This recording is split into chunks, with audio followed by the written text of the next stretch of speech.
The ongoing war in Sudan is a vicious and complex conflict. After a military coup ended a fledgling civilian government in 2021, the two forces who launched that coup eventually turned on each other in 2023. The Sudanese Armed Forces, SAF, and the paramilitary Rapid Support Forces, RSF. By July last year, this was the territory controlled by each side. And this was the peak of RSF territorial control here in yellow, along with their aligned groups in red. And they continue to make important gains in eastern Sudan. The SAF here in green look to be in a losing position. But from October 2024, that started to change. The SAF recaptured the significant Jebel Moya mountain range in the east, and it's continued to retake areas around the capital of Khartoum. So this is what the picture looks like today. The SAF has captured Soba town east of the capital of Khartoum, and now both sides are battling for ground in the capital itself, with the army saying it's making gains in the heart of the city and also in the strategic city of Al Ubaid to the west.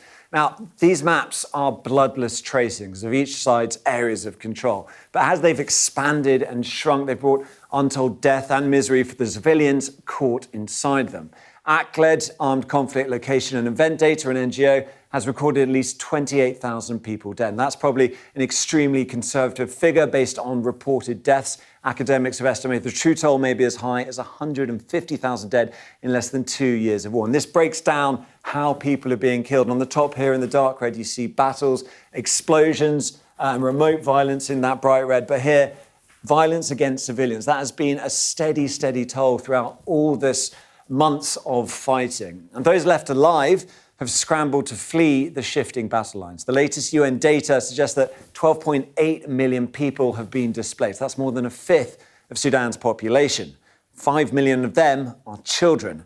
And the majority have been displaced within the country itself, some 8.9 million people, most of those living in refugee camps now.